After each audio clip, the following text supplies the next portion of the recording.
নোবেলজয়ী চিকিৎসক অ্যালবার্ট সোয়েটসারকে একবার লন্ডনে এক সাক্ষাৎকারে একটা খুব ইন্টারেস্টিং প্রশ্ন করা হয়েছিল। তাকে জিজ্ঞেস করা হয়েছিল, আজকের দিনে মানুষের আসল সমস্যাটা কোথায়? খুব গভীর একটা প্রশ্ন। একদম। আর তিনি একটুক্ষণ চুপ থেকে এমন একটা কথা বলেছিলেন যা আজও ভাবায়। তিনি বলেছিলেন, মানুষ কেবল চিন্তাই করে না, মানে মানবজাতি নাকি নিজের মস্তিষ্ক ব্যবহার করা একরকম ছেড়েই দিয়েছে। সত্যি বলতে কি, কথাটা শুনলে একটু অবাক লাগলেও এটাই বাস্তব। ঠিক। আর এই কথাটা রেশ ধরেই আজ আমরা একটা দারুণ উৎস নিয়ে আলোচনা করব। আর্ল নাইটিঙ্গেলের সেই বিখ্যাত আর কালজয়ী অডিও রেকর্ডিং দ্য স্ট্রেঞ্জেস্ট সিক্রেট বা সবচেয়ে অদ্ভুত রহস্য। আমরা বোঝার চেষ্টা করব কেন একই রকম সুযোগ নিয়ে শুরু করেও মাত্র ৫% মানুষ সফলতার মুখ দেখে, আর বাকিরা কেন হারিয়ে যায়। আচ্ছা, চলুন বিষয়টা একটু বিস্তারিতভাবে বিশ্লেষণ করি। হ্যাঁ, কারণ সোয়েটজারের ওই কথাটা কিন্তু কোনো বিচ্ছিন্ন মন্তব্য ছিল না। আর্ল নাইটিঙ্গেল ঠিক এই জায়গাটাতেই আঘাত করেছেন। তিনি এমন একটা সময়ের কথা বলেছেন যখন মানুষের চারপাশে প্রচুর প্রাচুর্য আছে, কিন্তু তারা জানেই না সেই প্রাচুর্য কিভাবে ব্যবহার করতে হয়। দিক নির্দেশনাহীন একটা অবস্থা। ঠিক তাই। এই তথ্যগুলোর পেছনের কেন আর কিভাবে না বুঝলে এই সবচেয়ে অদ্ভুত রহস্য আসলে একটা ধাঁধা হয়ে থেকে যাবে সবার কাছে। তাহলে সেই চমকে দেওয়ার মতো পরিসংখ্যানটা নিয়ে প্রথমে কথা বলা যাক, যেটা আসলে এই পুরো আলোচনার ভিত্তি। নাইটিঙ্গেল খুব সাধারণ একটা গাণিতিক উদাহরণ দিয়েছেন। ধরুন ২৫ বছর বয়সে ১০০ জন মানুষ একসঙ্গে জীবন শুরু করল। আচ্ছা। তাদের সবার অবস্থান প্রায় সমান, সবার চোখের স্বপ্ন, আর প্রত্যেকেই বেশ আত্মবিশ্বাসী যে তারা জীবনে দারুণ কিছু করবে। কিন্তু ৪ দশক পর যখন তাদের বয়স ৬৫ বছর, তখন দৃশ্যপটটা পুরোপুরি বদলে যায়। হ্যাঁ, ফলাফলটা দেখলে সত্যি অবাক হতে হয়। ওই ১০০ জনের মধ্যে মাত্র একজন হন অত্যন্ত ধনী। মাত্র একজন? হ্যাঁ, শুধু একজন, আর ৪ জন হন আর্থিকভাবে স্বাধীন। ৫ জন তখনও বেঁচে থাকার তাগিদে বাধ্য হয়ে কাজ করে যান, আর বাকি ৫৪ জন, চিন্তা করুন, ৫৪ জন পুরোপুরি নিঃস্ব হয়ে পড়েন। তার মানে তারা হয়তো অন্যদের ওপর বা সমাজের কোনো ভাতার ওপর নির্ভরশীল হয়ে যান। একদম। অর্থাৎ ১০০ জনের মধ্যে মাত্র ৫% মানুষ শেষ পর্যন্ত সফলতার মুখ দেখেন, বাকি ৯৫% মানুষ ব্যর্থতার অন্ধকারে তলিয়ে যান। এখানকার সবচেয়ে চমকপ্রদ দিকটি হল বিখ্যাত মনোবিজ্ঞানী রোলো মের একটা গভীর পর্যবেক্ষণ। তিনি বলেছেন, আমাদের আধুনিক সমাজে সাহসের বিপরীত শব্দ কাপুরুষতা নয়। তাহলে কি? সাহসের বিপরীত শব্দটি হল অন্ধ অনুকরণ বা কনফর্মিটি। এই যে ৯৫% মানুষ ব্যর্থ হচ্ছে, এর মূল কারণ মেধা বা সুযোগের অভাব নয়। মূল কারণ হল তারা নিজেদের অজান্তেই বাকি ব্যর্থ মানুষদের অন্ধভাবে অনুকরণ করছে। ও আচ্ছা, মানে তারা জানেই না তারা কোথায় যাচ্ছে। ভিড় যেদিকে এগোয় তারাও সেদিকেই হাঁটে। ঠিক। স্রোতে গা ভাসিয়ে দেওয়া যাকে বলে। ১৯ জনের কাছেই এর কোনো সুনির্দিষ্ট উত্তর ছিল না। তারা একটু ঘাবড়ে গিয়ে বলেছিল, সবাই সকালে উঠে কাজে যায়, তাই আমিও যাই। মানে এটা কি এমন একটা পরিস্থিতি নয় যেখানে মানুষ রীতিমতো জীবনের ড্রাইভিং সিটে বসে ঘুমাচ্ছে? ঠিক বলেছেন।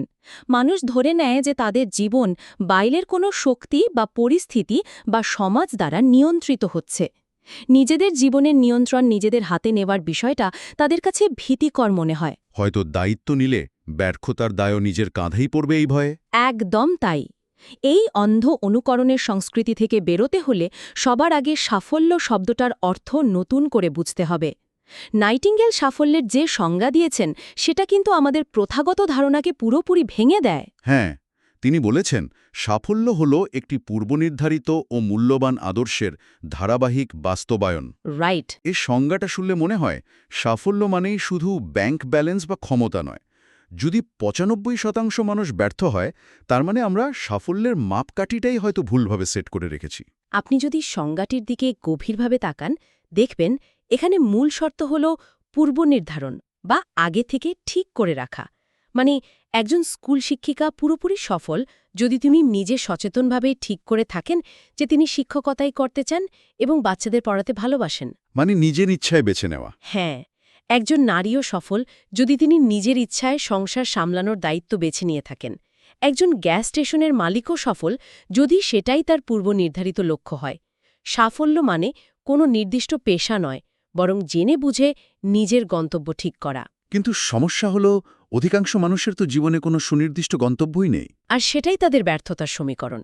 এটাকে সাগরে ভাসমান একটা জাহাজের সাথে তুলনা করা যেতে পারে। জাহাজের তুলনা? হ্যাঁ, ধরুন একটা জাহাজ যখন বন্দর থেকে রওনা দেয় তখন তার একজন ক্যাপ্টেন থাকেন, একটা নির্দিষ্ট গন্তব্য থাকে, আর সেখানে পৌঁছানোর জন্য একটা নিখুঁত ম্যাপ থাকে। ইঞ্জিন চালু করার পর ৯৯%রও বেশি ক্ষেত্রে জাহাজটি তার নির্দিষ্ট গন্তব্যে ঠিকঠাক পৌঁছে যাবে, কারণ তার চালক জানে তাকে কোথায় যেতে হবে। আর ঠিক এই জায়গাটাই বিষয়টা সবচেয়ে আকর্ষণীয় হয়ে ওঠে।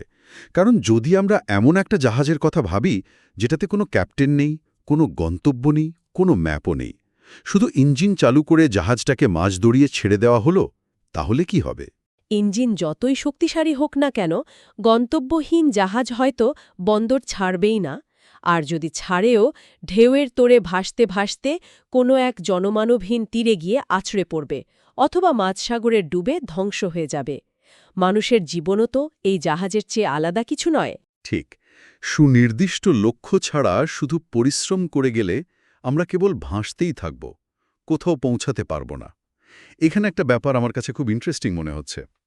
আধুনিক বিশ্বে টিকে থাকার জন্য তো আমাদের খুব বেশি কিছু করার দরকার হয় না। সমাজ ব্যবস্থা বা অর্থনীতি এমন একটা নিরাপদ সমতল ভূমি তৈরি করে দিয়েছে যেখানে শুধু খেয়ে পড়ে বেঁচে থাকার জন্য কাউকে জিনিয়াস হতে হয় না। একদম। সোর্সে এটাকে একটা নৌবহরের সাথে তুলনা করা হয়েছে, যেখানে পুরো বহরটির গতি সবচেয়ে ধীর গতির নৌকার সাথে মিলিয়ে রাখা হয়, যাতে কেউ পিছিয়ে না পড়ে। এই সেফটি প্ল্যাটু বা নিরাপদ সমতল ভূমিতে টিকে থাকাটা এতটাই সহজ যে মানুষ খুব তাড়াতাড়ি আত্মতুষ্টিতে ভুগতে শুরু করে। তারা ভাবে যখন কোনো মতে দিন চলেই যাচ্ছে, তখন আর কষ্ট করে নতুন কোনো গন্তব্য খোঁজার কি দরকার। কিন্তু এখানেই তো আসল ফাঁদ। আমরা কি শুধু ওই সমতল ভূমিতেই টিকে থেকে জীবন পার করে দিতে চাই, নাকি এর চেয়ে উঁচুতে ওঠার জন্য একটা লক্ষ্য নির্ধারণ করতে প্রস্তুত? এই প্রশ্নটার উত্তর খুঁজতেই আসে সেই সবচেয়ে অদ্ভুত রহস্যের প্রসঙ্গ। হ্যাঁ, সেই অমোঘ সত্যটি। আপনি যদি প্রাচীন রোমের দিকে তাকান, সম্রাট মার্কাস অরেলিয়াস বলেছেন, মানুষের জীবন হল তার চিন্তার ফসল। র্যালফ ওয়াল্ডো এমারসনের মতে একজন মানুষ সারাদিন যা ভাবে সে তাই।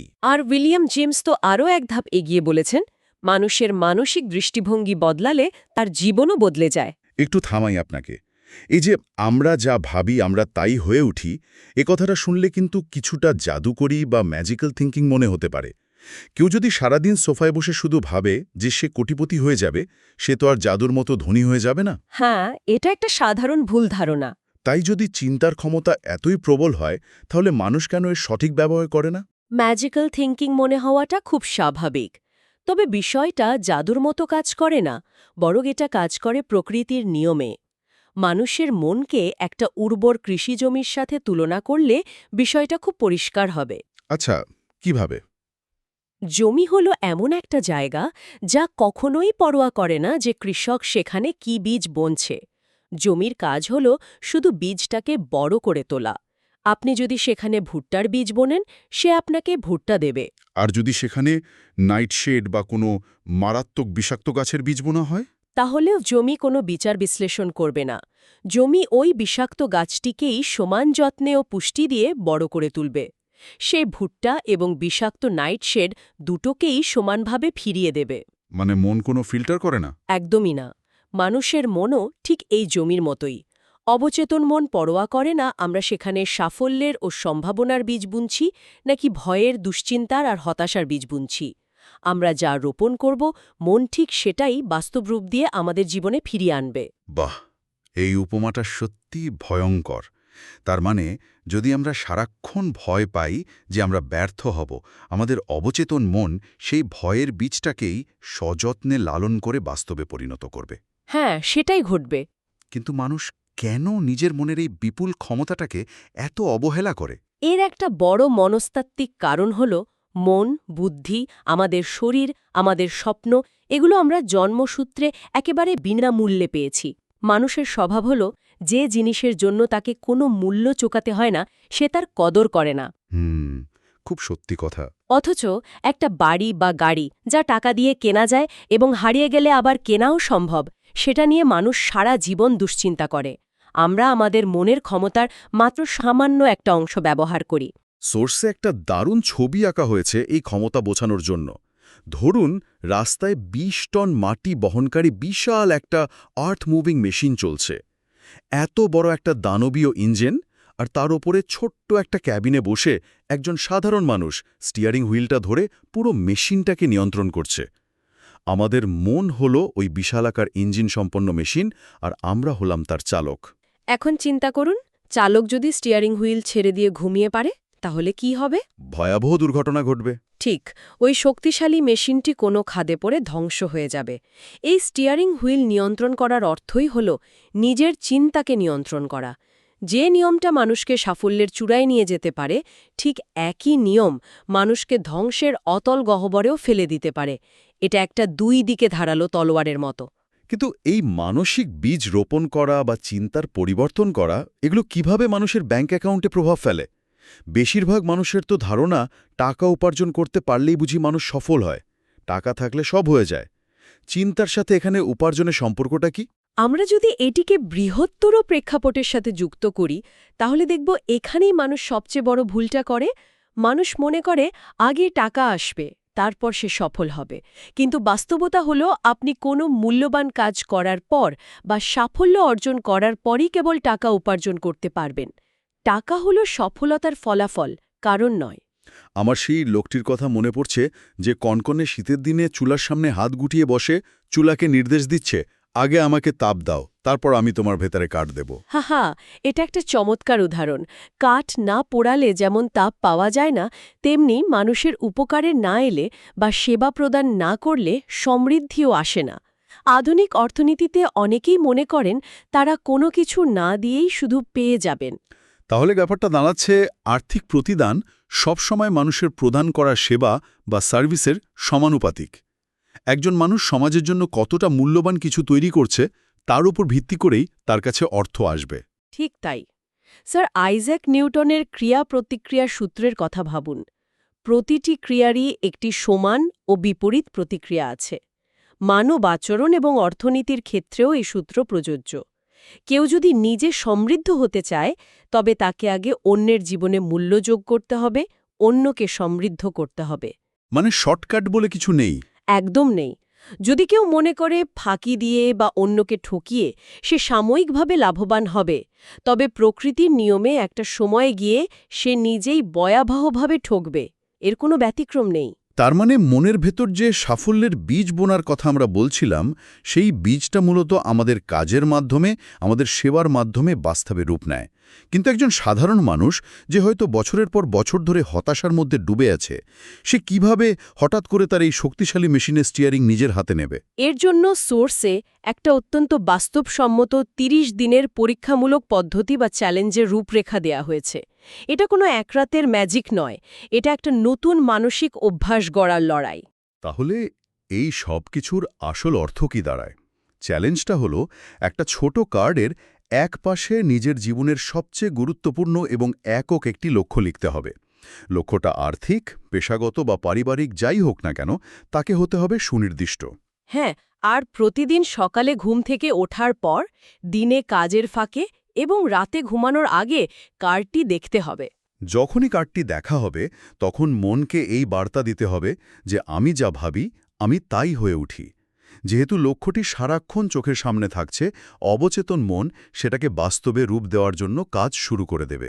এই চ্যালেঞ্জের একটা খুব শক্তিশালী দিক হল ডরোথিয়া ব্র্যান্ডের সে বিখ্যাত দর্শন, এমনভাবে কাজ করুন যেন ব্যর্থ হওয়া অসম্ভব। মানে কাজের সময় মনে কোনো সংশয় রাখা যাবে না। পাশাপাশি উপার্জনের অন্তত 10% সঞ্চয় করার অভ্যাস গড়ে তুলতে বলা হয়েছে। তবে এই ৩০ দিনের সবচেয়ে বড় বাধাটা বাইরে থেকে আসে না, আসে নিজের ভেতর থেকে। নেতিবাচক চিন্তা বা ভয় মানুষকে বারবার পিছিয়ে দেয়। ঠিক। ডক্টর ডেভিড হ্যারল্ড ফিঙ্ক নামের একজন বিখ্যাত মনোরোগ বিশেষজ্ঞ এই মানসিক পরিবর্তনের জন্য ৬টি ধাপের কথা উল্লেখ করেছেন, যা এই চ্যালেঞ্জের জন্য অপরিহার্য। এই ৬টি ধাপ কিন্তু সাধারণ কোনো তালিকা নয়, এগুলো আসলে নিজের মনের সাথে যুদ্ধ করার এক একটা কৌশল। যেমন প্রথম ধাপ হলো নির্দিষ্ট লক্ষ্য স্থির করা, আর দ্বিতীয় ধাপ হলো নিজেকে ছোট করা বা নিজের সমালোচনা করা বন্ধ করা। হ্যাঁ, মানুষটার নিজের সবচেয়ে বড় সমালোচক। এই সমালোচনা বন্ধ করতে পারলেই তৃতীয় ধাপে পৌঁছানো যায়। কেন সফল হওয়া যাবে না সেই অজুহাত না খুঁজে কেন সফল হওয়ার সম্ভব সেই কারণগুলো বের করা। এই জায়গাটাতেই আমার মনে হয় চতুর্থ ধাপটা সবচেয়ে কঠিন।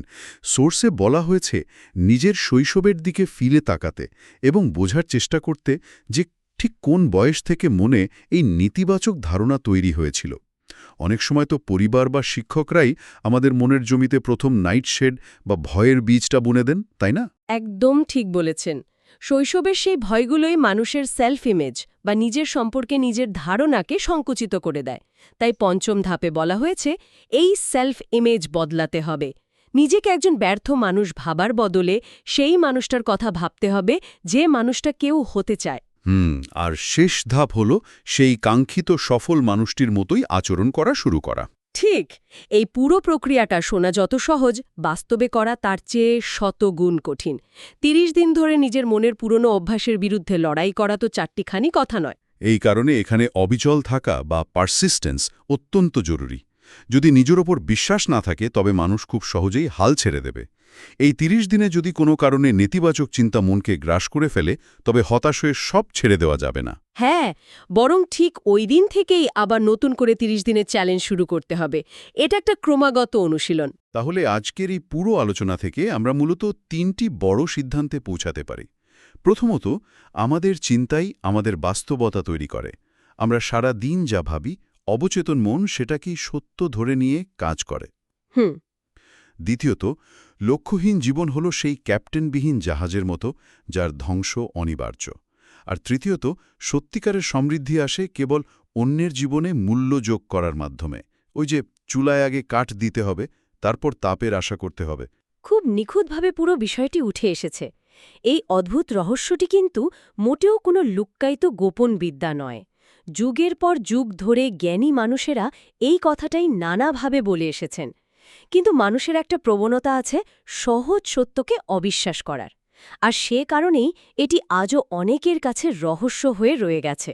আলোচনার একেবারে শেষে এসে আমি সোর্সের একটি ছোট কিন্তু ভয়ানক পর্যবেক্ষণের দিকে দৃষ্টি ফেরাতে চাই।